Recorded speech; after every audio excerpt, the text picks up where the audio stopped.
Assalamualaikum warahmatullahi wabarakatuh.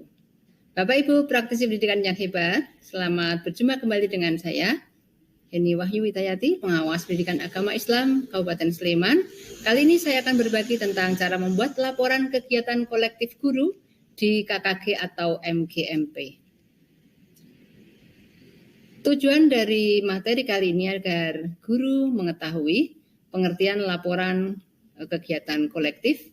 Guru dapat membuat laporan kegiatan kolektif dan guru bisa meningkatkan hasil pembelajaran melalui kegiatan kolektif.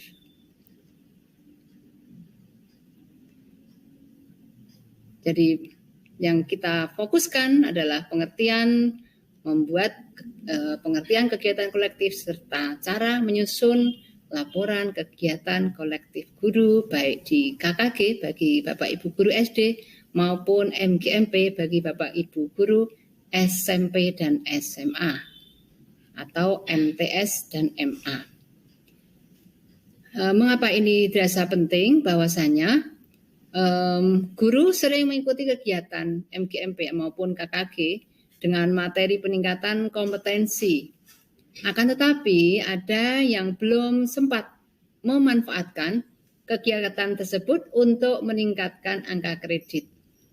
Berikutnya, pedoman penyusunan laporan kegiatan kolektif dalam KKG maupun MGMP sudah terdapat dalam buku 4 PKB tahun 2019, akan tetapi beberapa guru belum sempat mempelajari.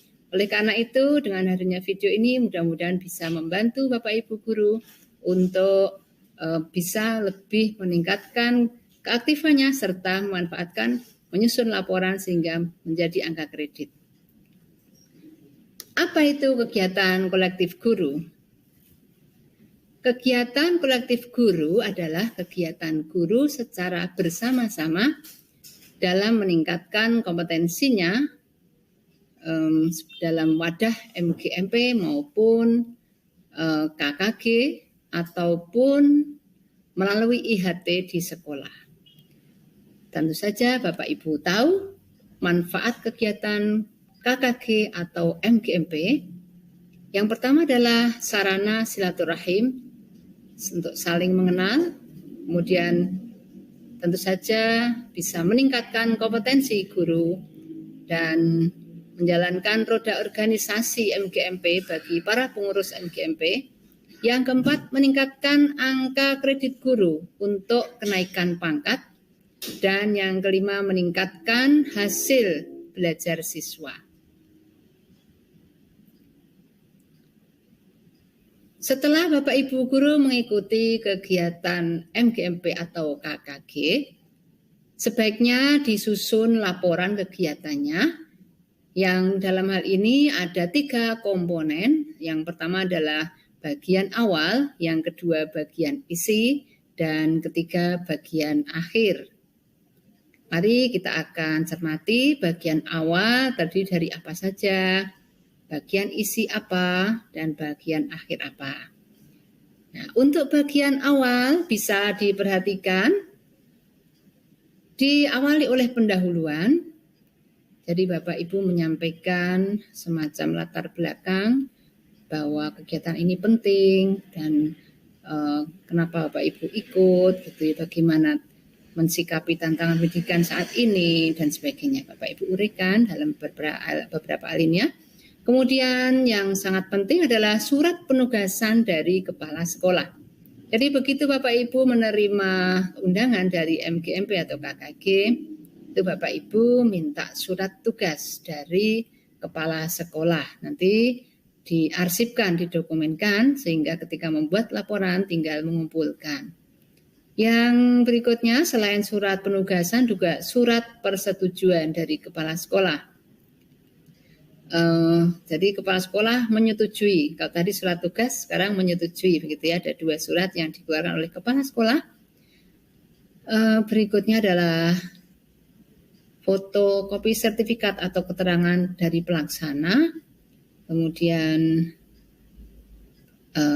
yang ditandatangani oleh ketua MGMP, kepala sekolah, dan ketua Pokjawas. Jadi Surat keterangan itu ditandatangani oleh ketua MGMP, kemudian kepala sekolah di mana tempatnya berada dan diketahui oleh Pak Jawas, gitu ya.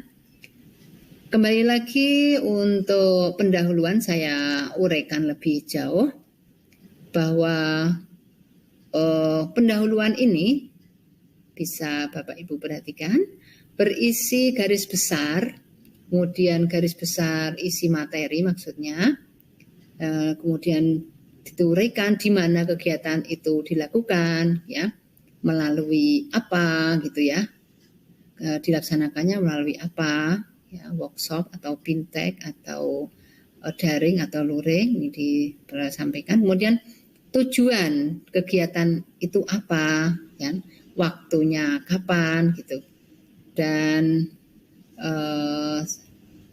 apa ini berisi sedikit materinya apa dituliskan uraiannya. Jadi kan ketika MGMP itu materinya akan berganti-ganti, mungkin materi perencanaan, mungkin materi pelaksanaan, mungkin materi penilaian.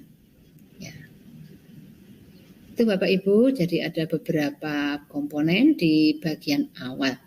Sekarang kita akan membahas di bagian isi. Apa saja di bagian isi ini? Di bagian isi ada 5 hal. Yang pertama adalah tujuan dan alasan mengikuti kegiatan. Tentu saja Bapak Ibu uraikan bahwa tujuannya untuk meningkatkan kompetensi diri dalam bidang apa. Karena ketika itu materinya adalah materi perencanaan pembelajaran, tentu Bapak Ibu menguraikan untuk meningkatkan kompetensi dalam pelaksanaan pembelajaran. Nah, poin B, penjelasan isi kegiatan. Kegiatannya seperti apa, ya, langkah-langkahnya bagaimana, kemudian materinya diuraikan secara sekilas poin-poin gitu ya. Kemudian setelah tujuan dan isi kegiatan, poin C adalah tindak lanjut yang sudah atau akan dilakukan. Nah, setelah kita mengikuti materi pelaksanaan perencanaan pembelajaran atau kita mengikuti materi pelaksanaan pembelajaran yang berisi metode-metode pembelajaran aktif misalnya, itu kemudian tindak lanjutnya seperti apa yang sudah dilakukan. Jika belum dilakukan, maka rencana tindak lanjutnya seperti apa. Misalnya tindak lanjut sudah diterapkan, jika belum akan diterapkan di kelas 7, 8, 9 atau bagaimana, gitu ya. Setelah 3 poin yang keempat adalah dampak bagi peserta didik, dampak bagi KBM. Ya. Ini kalau dampak ini tentu bagi yang sudah melaksanakan. Nah, akan tetapi lebih baik kalau materi ini, laporan ini disusun setelah diterapkan sehingga dampaknya benar-benar tampak. Misalnya dampaknya adalah peserta didik menjadi semakin aktif, peserta didik menjadi semakin perhatian, sikap peserta didik berubah menjadi semakin tanggung jawab, semakin percaya diri, atau prestasi belajar yang berupa angka menjadi semakin baik, meningkat. Nah, itu adalah contoh-contoh poin yang bisa disampaikan pada dampak KBM. Yang terakhir adalah penutup Bapak Ibu semua. Penutup ini menyampaikan bahwa demikianlah laporan kegiatan kualitatif ini dan sebagainya. Ada ucapan syukur, kemudian menerima kritik dan saran juga ya, dan mengakhiri seluruh laporan ini. Bapak Ibu, sebagaimana saya sampaikan di awal bahwa ada bagian awal, bagian pendahuluan, kemudian isi dan bagian akhir. Bagian akhir ini berisi 2 lampiran. Apa saja 2 lampiran itu? Yang pertama adalah makalah atau materi yang disajikan dalam kegiatan. Jadi uraian materi kita minta dari narasumber untuk dibuat lampiran laporan gitu ya. Yang berikutnya adalah lampiran kedua berupa matrik pelaksanaan kegiatan. Itu matriknya seperti apa? Nah, matriknya itu misalnya kegiatan kolektif itu Bapak Ibu sesuai dengan buku PKB nomor 4, kegiatan kolektif Bapak Ibu ini bisa bernilai angka kredit jika 3 kali berturut-turut menyampaikan materi yang sama. Nah, makanya kalau 3 kali berturut-turut menyampaikan materi yang sama itu bisa disusun, bisa dituliskan matriknya. Pertemuan pertama adalah silabus misalnya untuk perencanaan. Pertemuan kedua adalah RPP. Ya. Pertemuan ketiga masih melanjutkan RPP. Itu bisa. Ya. Kemudian misalnya materi penilaian ini bisa disampaikan dalam 3 kali pertemuan. Nah, 3 kali pertemuan itu nanti bernilai angka kredit 0,15 Bapak Ibu, berturut-turut 3 kali ya. Nah, materi pertama misalnya analisis KIKD IPK, kemudian penyusunan KKM, kemudian penyusunan instrumen butir soal, ya, penyusunan kisi-kisi, silahkan, kemudian misalnya analisis butir soal dan sebagainya. Pengolahan hasil penilaian ini adalah bagian dari materi-materi penilaian pembelajaran yang bisa dipecah menjadi 3 pertemuan. Gitu. Saya kira itu Bapak Ibu semuanya. Mudah-mudahan bermanfaat. Ya. Terima kasih atas perhatiannya. Mudah-mudahan senantiasa kita manfaatkan waktu untuk meningkatkan pembelajaran demi siswa-siswa kita agar menjadi siswa-siswa yang hebat, solih, dan solihah, cerdas, dan demokratis. Sekian, Assalamualaikum warahmatullahi wabarakatuh.